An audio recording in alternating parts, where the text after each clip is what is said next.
Hello friends, welcome back to my YouTube channel Vaishnavi free education classes.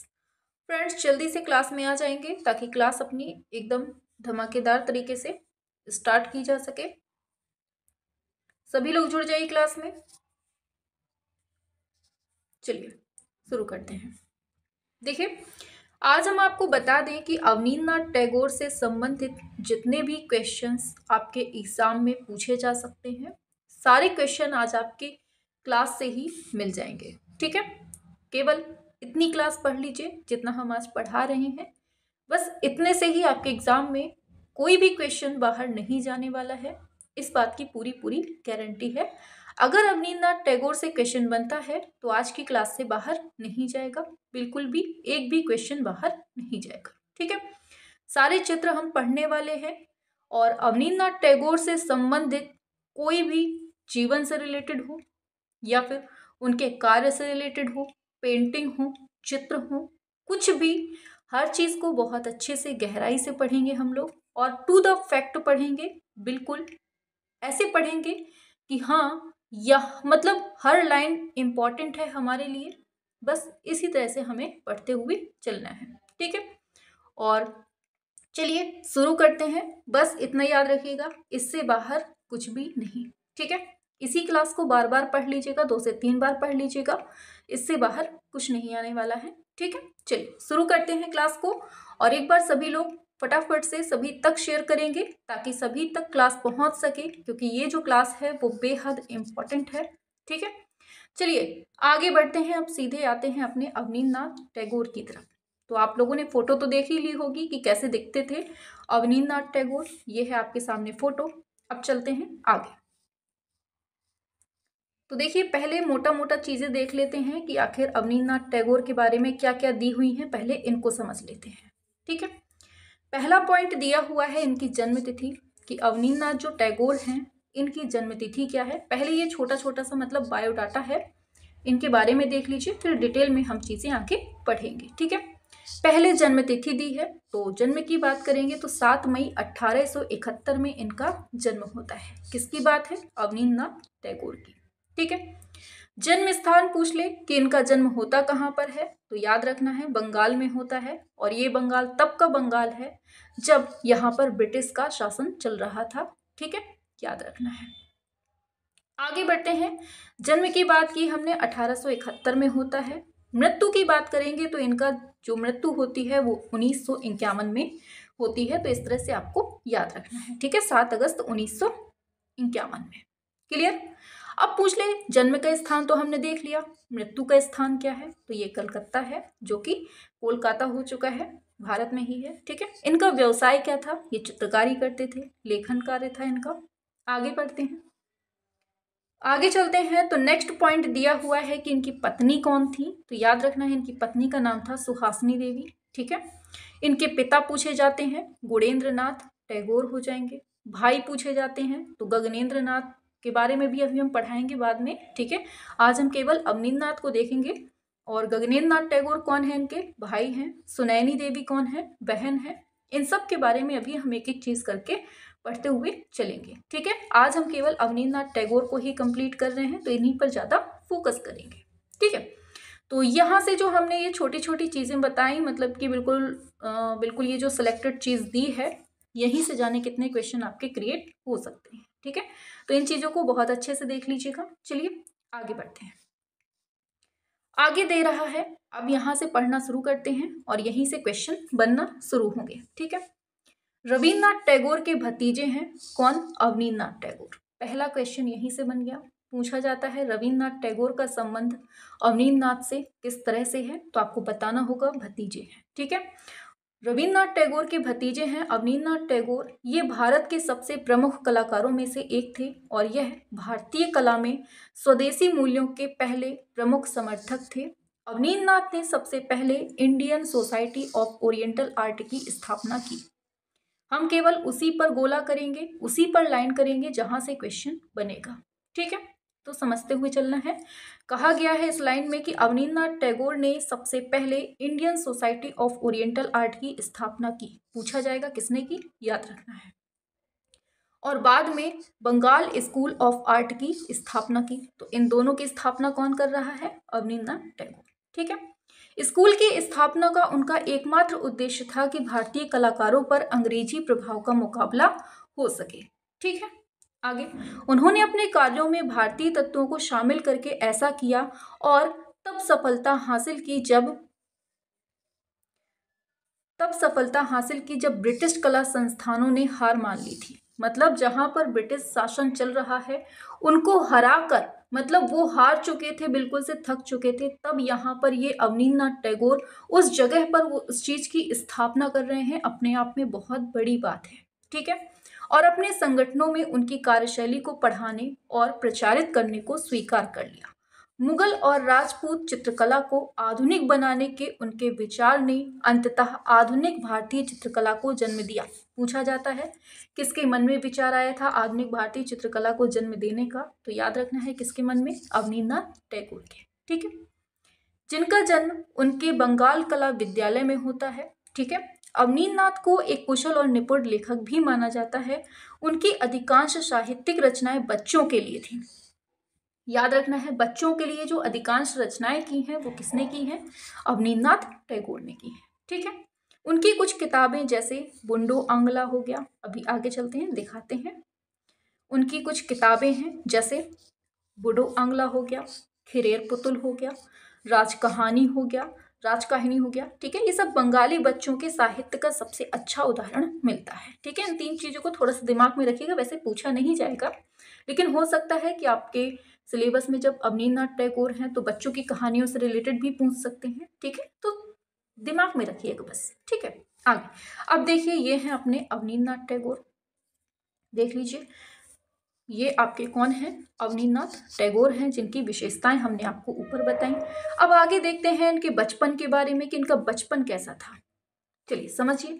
तो बचपन में क्या है कि अवनींद्रनाथ टैगोर का जन्म बंगाल के जोरांस्को शहर में होता है। जहां ये हम ऐसे बना देना डिब्बा, समझ लेना, मोस्ट इंपॉर्टेंट है, यहीं से क्वेश्चन मिलेगा। ठीक है। चलिए, प्रख्यात कलाकार गगनेंद्रनाथ टैगोर के छोटे भाई होने के नाते अवनींद्रनाथ का परिचय उनके जीवन में ही कला से हो गया था। मतलब उनका जो परिचय हो गया था उनके बचपन में ही हो गया था। किससे? क्योंकि गगनेंद्रनाथ जो टैगोर थे उनके छोटे भाई थे ये। ठीक है। तो वो छोटे से ही जानते थे उनको। ठीक है। आगे चलते हैं। चूंकि वह प्रसिद्ध टैगोर परिवार के बीच बड़े हुए थे, कला और साहित्य हमेशा उनके बचपन का हिस्सा थे और अनिवार्य रूप से इनके प्रति रुचि विकसित हुई। ठीक है। तो यहां तक क्लियर हुआ ना? सभी को क्लियर हुआ बचपन कैसा था। ठीक है। चलिए, वही चीज लिखी है जो आपके एग्जाम के लिए इंपॉर्टेंट है। अब बात आती है शिक्षा की कि शिक्षा कहाँ से क्या होती है। चलिए देखते हैं। जब वह कोलकाता के संस्कृत कॉलेज में पढ़ रहे थे तभी उन्होंने कला की बारीकियां सीखनी शुरू कर दी थी। कहाँ से? कोलकाता से ही। ठीक है।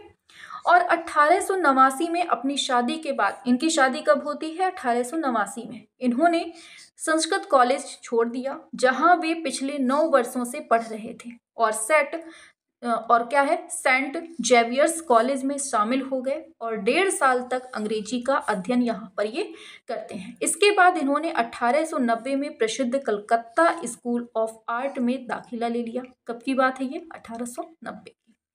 और वहाँ यूरोपीय कलाकारों जैसे, देखिए कहाँ की बात हो रही है ये? अरे भाई देखिए, यहाँ से देखिए, सेंट जेवियर्स कॉलेज में शामिल हो गए और 1.5 साल तक अंग्रेजी का अध्ययन यहाँ पर किया। इसके बाद 1890 में ये प्रसिद्ध कलकत्ता स्कूल ऑफ आर्ट में दाखिला लेते हैं। कहाँ पर? कलकत्ता में। ठीक है। और यहीं पर इन्हें यूरोपीय कलाकारों से भेंट होती है। किससे? गिलहार्डी से होती है और चार्ल्स पामर से होती है। इन दोनों कलाकारों से यहाँ भेंट होती है। पूछा जाता है कहाँ पर मिले थे? तो कलकत्ता में मिले थे। ठीक है। जबकि इनके द्वारा प्रशिक्षित किया गया, मतलब कि ये दोनों मिले थे और इनको प्रशिक्षित भी किया गया है इन्हीं के द्वारा। ठीक है। जबकि इन्होंने गिलहार्डी जो थे ना, इनसे पेस्टल के उपयोग में महारत हासिल किया। मतलब पेस्टल की जो शिक्षा ली है वो किससे? गिलहार्डी से ली है। ठीक है। महारत हासिल करना सीखा और उन्होंने जो चार्ल्स पामर थे, इनसे तेल की जो कला होती है, तेल चित्रकला पर गहन अध्ययन मिलता है। इन दोनों के बारे में पूछा जाता है। चार्ल्स पामर से क्या सीखा? गिलहार्डी से क्या सीखा? ठीक है। क्लियर हो गया आपको? चलिए आगे चलते हैं। तो 1897 के आसपास इन्होंने गवर्नमेंट स्कूल ऑफ आर्ट के उप प्रिंसिपल से विभिन्न तकनीकें सीखी।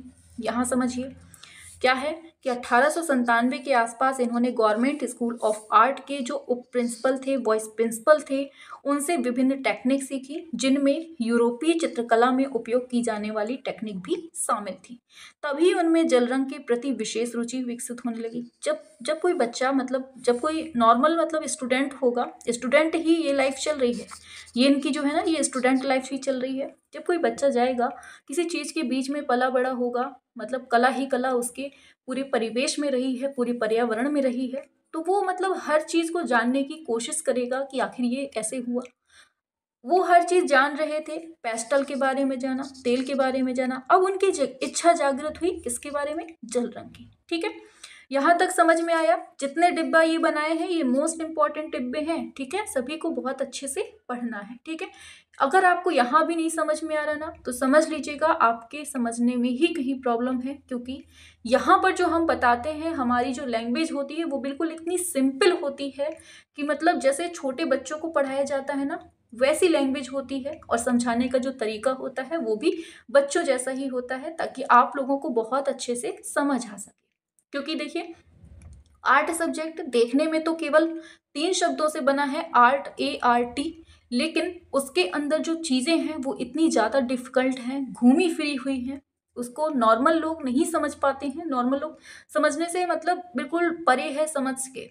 ठीक है, उसको किस तरह से तोड़ मरोड़ कर पढ़ाना है, कैसे आप लोग समझ सकते हैं, उन हर चीज़ को हम दिमाग में रखकर ही पढ़ाते हैं। तो आप लोग थोड़ा सा अच्छे से समझा करिए, हर चीज़ जो पढ़ा रहे हैं उसको ध्यान से। ठीक है, चलिए आगे चलते हैं। लेक्चर नहीं देंगे, नहीं बच्चे कहेंगे मैम लेक्चर भी देने लगी। चलिए, हाँ देखिए क्या दिया है कि सरकारी स्कूल के उप प्रिंसिपल के अधीन अपने प्रशिक्षण के दौरान इन्होंने अवनींद्र नाथ ने मुगल कला के प्रभाव में आए। जब वाइस प्रिंसिपल से मिले तो उनके मन में जल रंग के बनाने की इच्छा जागृत हुई। फिर थोड़ा और टाइम बीता तो मुगल कला के प्रभाव में आ गए। अब इन्होंने क्या किया, फिर इन्होंने भगवान कृष्ण के जीवन पर आधारित कुछ खूबसूरत पेंटिंग बनाना शुरू किया, जिसमें मुगल शैली का गहरा प्रभाव देखने को मिला है। ठीक है, अभी हम देखेंगे मुगल कला के बारे में भी इन्होंने बहुत सारी चीज़ें बनाई हुई हैं और बहुत फेमस भी हुई हैं। ठीक है, चलिए पहले इनको देखते हैं। जब उन्होंने कलकत्ता स्कूल ऑफ आर्ट में इस्तेमाल की जाने वाली शिक्षण शैली के साथ कुछ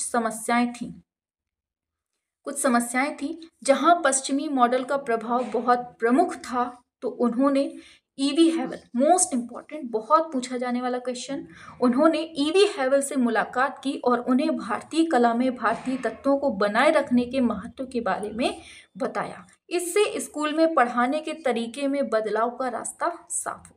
ठीक है, ईवी हैवल भी एक तरह से इनके गुरु ही थे। ठीक है, आगे चलते हैं। इसके अलावा अपने भाई गगनेंद्र नाथ टैगोर के साथ वह Indian society of oriental art के साथ आए, जिसने कला की भारतीय शैली के महत्व पर ध्यान केंद्रित किया। अवनींद्र नाथ को पारंपरिक भारतीय तकनीकों पर बहुत भरोसा था, जिनका इस्तेमाल प्रारंभिक मुगल और राजपूत चित्रकला में किया जाता था। वह इसी टेक्निक का प्रचार करना चाहते थे और अपने लक्ष्य को प्राप्त करने के लिए कड़ी मेहनत करते थे। क्लियर हुआ? यहाँ कुछ नहीं था अभी ऐसा। अभी आगे चलते हैं।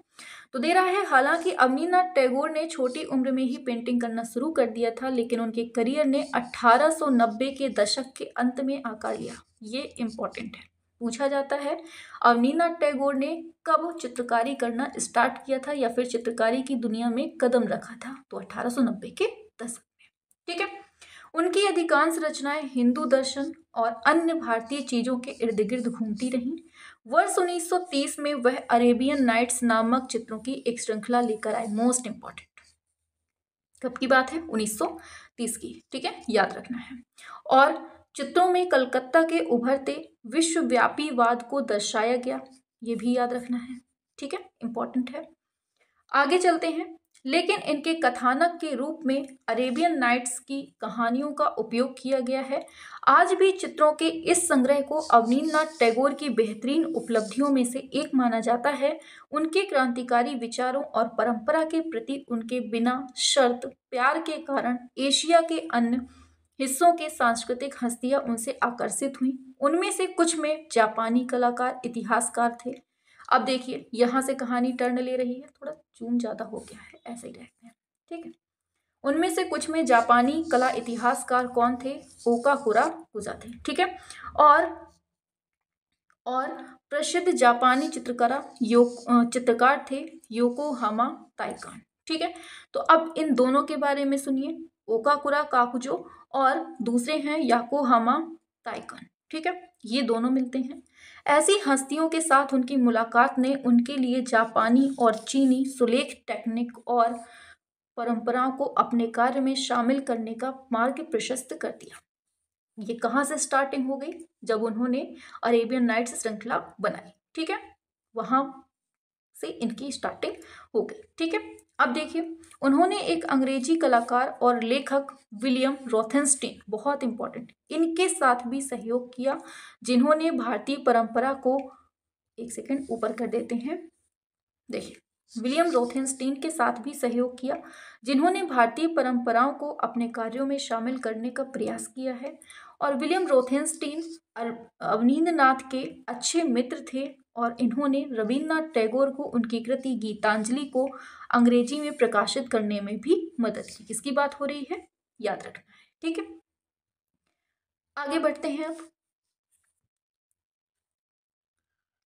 चलिए अब देखते हैं, तो दे रहा है अवनींद्रनाथ टैगोर चित्रकला की पारंपरिक भारतीय तकनीकों में विश्वास करते थे। इन्होंने पश्चिम की भौतिकतावादी कला को अस्वीकार कर दिया है और भारतीय पारंपरिक कला रूपों की ओर लौटने पर जोर दिया है। उनका मानना था कि भारतीय कला और उसके कला रूप पश्चिम की तुलना में आध्यात्मिकता को महत्व देते हैं, जो भौतिकतावाद पर जोर देता है। वह मुगल स्कूल ऑफ पेंटिंग के साथ साथ विस्लर के सौंदर्यवाद से बहुत प्रभावित थे, ठीक है। यहाँ कुछ नहीं है ज़्यादा, बस पढ़ते जाइए। अपने बाद के कार्यों में अवनींद्रनाथ ने चीनी और जापानी सुलेख परंपराओं को अपनी शैली में एकत्रित करना शुरू किया। इस कदम के पीछे का इरादा आधुनिक पैन एशियाई कलात्मक परंपरा और पूर्वी कलात्मक और आध्यात्मिक संस्कृति के सामान्य तत्वों का एक समामेलन बनाना था। मतलब यहाँ पर नॉर्मली बात कही गई है, यहाँ से कुछ इंपॉर्टेंट नहीं है, बस समझते जाइए कि कहानी कैसे टर्न ले रही है, ठीक है। उनकी कृतियां उनकी विचारधाराओं को प्रतिबिंबित करती थी। चूंकि वे स्वभाव से सरल थे, इसलिए उनकी पेंटिंग भारतीय कला प्रेमियों के बीच हिट थी, ठीक है। आगे चलते हैं। आगे आता है अवनींद्रनाथ की उल्लेखनीय पेंटिंग। देखिए क्लास अगर पसंद आ रही हो ना तो लाइक शेयर सब्सक्राइब करते रहना है, ठीक है। और देखिए लास्ट में, देखिए सभी बच्चों से एक रिक्वेस्ट है कि लास्ट में आप सभी को एक बार कमेंट जरूर करना है, ठीक है। चलिए हाँ, तो क्या कह रहे थे हम कि लास्ट में एक बार सभी लोगों को कमेंट जरूर करना है कि मैम क्लास हमें कैसी लगी। ऐसी ही क्लासेस और चाहिए, सभी कलाकार हम ऐसे ही पढ़ा देंगे अब आपको, ठीक है। हाँ अभी तक जैसा पढ़ा है ठीक है, पढ़ लिया है आप लोगों ने, बहुत अच्छे से पढ़ा है, खुद से भी पढ़ा है, नोट्स से भी पढ़ा है, आप लोगों ने कई जगह से पढ़ चुके हैं आप लोग। लेकिन अब हमारे तरह से पढ़िए, इस तरह से पढ़ने से आपका फुल रिवीजन होने वाला है और जो फैक्ट छूट रहे हैं यहाँ से पूरे कवर होने वाले हैं, ठीक है। मात्र इस क्लास को पढ़ लीजिए, इसके बाद अवनींद्रनाथ को कहीं और नहीं पढ़ना है, ये आपको खुद से वादा करना पड़ेगा, क्योंकि यहाँ पर जो पढ़ाया गया है ना वो बिल्कुल से सफिशियंट है आप लोगों के एग्जाम के लिए। तो आप लोगों को कहीं भी भटकने की जरूरत नहीं है, बिल्कुल भी, ठीक है। चलिए तो क्या पढ़ रहे हैं हम? अवनींद्रनाथ की, ये गलत लिख गया है, ठीक है, अवनींद्रनाथ की उल्लेखनीय पेंटिंग, ठीक है। अब पेंटिंग के बारे में देखते हैं। पहली पेंटिंग है पहली पेंटिंग है गणेश जननी। ये 1908 में चित्रित गणेश जननी में भगवान गणेश की उनके बाल रूप की छवि को दिखाया गया है और भगवान को एक पेड़ की शाखा पर लटकाकर खेलते हुए देखा जाता है, जबकि उसकी माँ चेहरे पर चिंता के भाव हैं। देखिए अभी चित्र भी दिखा रहे हैं हम आपको, ठीक है। तो ये गणेश जननी है, किसके हैं ये सब चित्र? अवनींद्रनाथ टैगोर के। देखिए ये चित्र है और ये बना कब का है? 1908 का बना हुआ है। देखिए देखिए ये गणेश जी को दिखाया गया है और उनकी माँ ऐसे परेशान हैं, वो ऊपर लटके हुए हैं, ठीक है। आगे चलते हैं, ऐसे ही हम आप लोगों को टांग देंगे क्योंकि आप लोग पढ़ते नहीं है बस, है ना। हाँ, सभी लोग आज कमेंट जरूर करिएगा सभी लोग, ठीक है, लास्ट में बताना कि हाँ क्लास कैसी लगी, ठीक है। अब दूसरा चित्र आता है, ये सब अवनींद्रनाथ टैगोर के चित्र हैं, ठीक है, याद रखना है, भूल मत जाइएगा कि किसको पढ़ रहे हैं, ठीक है। दूसरा चित्र आता है भारत माता। ये जो खूबसूरत पेंटिंग है ये 1905 में बनकर तैयार होती है और इस पेंटिंग में भारत माता को दिखाया गया है। इसके 4 हाथ हैं, ठीक है, इसमें 4 हाथों के रूप में चित्रित किया है, जिसके प्रत्येक हाथ में महत्वपूर्ण तत्व मिलते हैं और यह पेंटिंग भारतीय परंपरा को दर्शाती है जो उनके अधिकांश कार्यों में दिखाई देती है, ठीक है। ये थी भारत माता की। दूसरा चित्र है बुद्ध की विजय। इसको समझिए, बुद्ध की विजय में ज्ञान प्राप्ति के बाद बुद्ध के चित्र को दर्शाया गया। मोस्ट इंपॉर्टेंट पूछा जाता है कि बुद्ध की विजय में हमें क्या देखने को मिलता है, उससे क्या हमें समझ में आता है। तो ज्ञान प्राप्ति के बाद जब बुद्ध लौट रहे हैं तो उनका चित्र दिखाया गया है, ठीक है, और यह मानवीय पीड़ाओं से संबंधित बुद्ध के अंतिम प्रश्न का भी उत्तर देता है, ठीक है। आगे ये है बुद्ध का ये है चित्र, ठीक है। आगे चलते हैं। अब आता है शाहजहां का निधन। चलिए, नेक्स्ट चित्र है आपका शाहजहां का निधन और यह सीधे तौर पर मुगल सम्राट शाहजहां के अंतिम दिन का दृश्य है और तस्वीर में शाहजहां को अपनी मृत्यु, अभी नीचे हम फोटो दिखाएंगे, ठीक है, ये जो तस्वीर की बात हुई है ना, अभी फोटो दिखाएंगे, ठीक है।